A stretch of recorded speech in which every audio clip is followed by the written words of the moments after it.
Hey, what's going on, guys? TechDroid here, and this is the Moto Z and Moto Z Force review.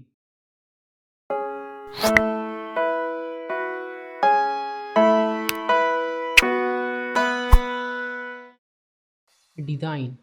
The Moto Z Force is the large of the device with a couple of millimeter of the thickness and a significant increase in a left, while it pack a little bit more in its body. As a result, credit goes to Motorola for making one of the thinnest devices out there in the Moto Z proper, with it being only about a 5 millimeter thick and a weightless devices that have a similarly sized screen. The Moto Z is the smoother all around the side and an extra left add a chamfered on the Z Force. You may also notice that there is only one port on the phone, the USB Type-C connector that side alone, without there is being a headphone jack. Overall, there is a something very Lenovo-esque about these new Motos, which is not all surprising, but it's definitely noticeable. The all metal bodies have a distinct shine that is both eye-catching and a magnets for a fingerprint. Also, there is a silver line camera pack really stick out, something that once again eye-catching, but not particularly ideal. We think while some might like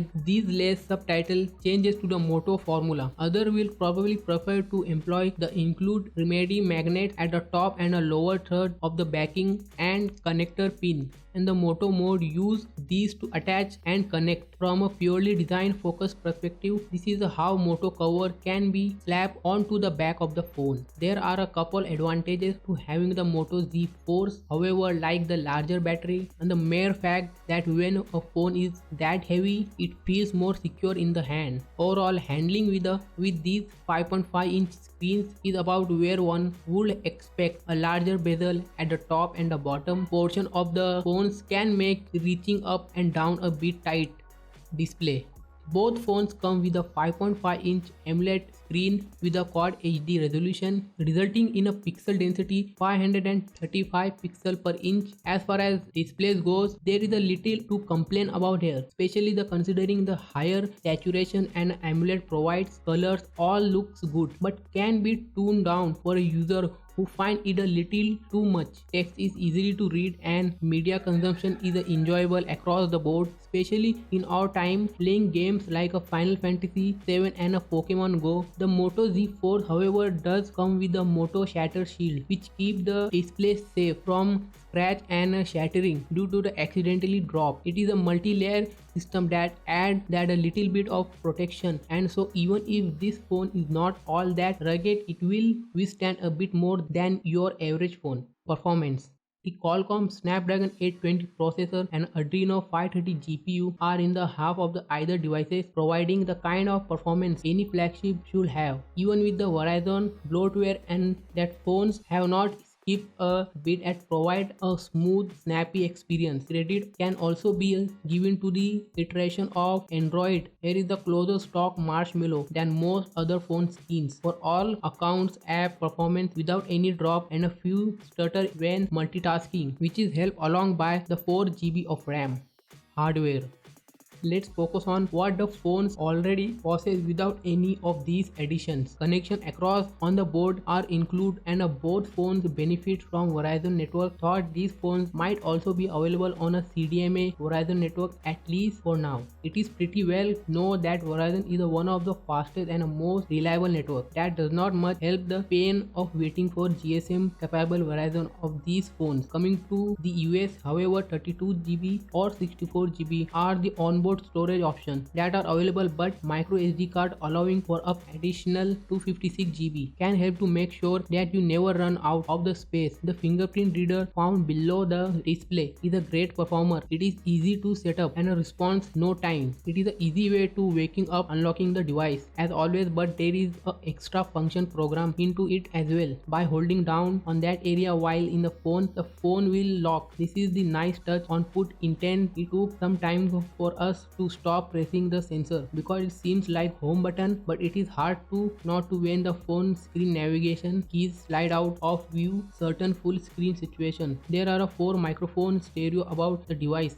and all of them help not only with the Moto voice activation, but outbounding audio and calls end up sounding really clear. And the Moto Z Force, the larger battery 3500 mAh, while the thinner Moto Z fit at 2600 mAh unit. The battery life has been for the most part pretty decent, with a pretty heavy use days that include the camera use, YouTube viewing and gaming. The Moto Z was able to give me about 3.5 hours of a screen on time, while Moto Z Force managed the close to 5 hours. The Moto Z Force was able to go a full day without making me feel antsy, but the Moto Z would just barely make it after the power saving mode kick off at 50%. Thankfully, powering up does not take much time at all. There is a trade-off between both of these phones, in that the Moto Z comes with a 50-watt charger while the Moto Z Force has a more powerful 30-watt charger. Both are USB-C chargers that are tethering to the brake, meaning that one has to use them in order to achieve the very fast charging time that Motorola claim. They are indeed fast, as I was able to get to 50% of battery in a half hour using the correct charger for either phone.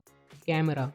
Difference between the Moto Z and Moto Z Force start with the battery and the essential end it with the cameras. The Z Force has the more powerful camera with a 21 megapixel shooter, while the Moto Z proper utilizes a 13 megapixel sensor. Pretty much everything else remains the same, including the f1.8 aperture, the inclusion of OIS and a laser autofocus, and a secondary camera that are 5 MP with a wide angle of view and f2.2 aperture. The app are fairly simple to use and don't get too much it way for a user unless you get into the professional mode. A very small delay while occur if HDR is being used, but even then the camera app is a snappy and responsive. 21 megapixel photos, which is not a surprise. Thankfully, shooting modes, video mode and a general processing all remain the same, so the camera are not so different that the gap of choice between them turn out hug.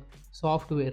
On the software side, seeing we have Android 6.0 Marshmallow providing this version of Android. The thankfully Moto keep their version pretty close to stock. That basically means that all of the basics are there with any Moto extra found when you keep enough. Contrary to how some other OEM skins tend to be, the additional in this version of Android are really useful. Moto features are found in the apps drawer under the apps called Moto. This is where user can toggle and customize the Moto action, display and a voice. There are numbers of different gestures that can be used, including a double tap to easily activate the flashlight and the double twist to motion that open the camera. There is also a gesture to make the entire display easier to navigate with the one hand. Moto display, where the minimal ambient display will show notification and music controls can be utilized. Even when the phone is locked, user can also add dark hover to Moto display, typically to when there is no need for it. Finally, there is the Moto Voice, to customizable way to getting the phone to unlock and go straight into the Google Voice search.